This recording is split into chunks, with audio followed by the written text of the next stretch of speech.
If your Zoom camera isn't working, 4 quick checks. This fixes it almost every time.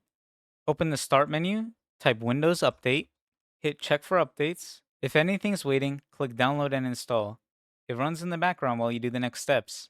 Press the Windows key, type Camera, Privacy Settings, open it. Toggle on Let Apps Access Your Camera. Scroll down, same for Let Desktop Apps Access Your Camera. Reopen Zoom and test. Try it now. In Zoom, go to the bottom left, select the settings, video and effects. Switch to a different camera in the dropdown. Your feed should appear the moment you pick the right one. If that fixed it, drop a like, save someone else to search. If it's still black, Windows gives the camera to one app at a time. Close Teams, Skype, Discord, and any browser tabs running video calls, then go back to Zoom. Your camera comes back automatically. Restart. Once updates finish installing, restart yours. I'll be here when it comes back. Your Zoom camera should be working now. Drop a comment saying fixed.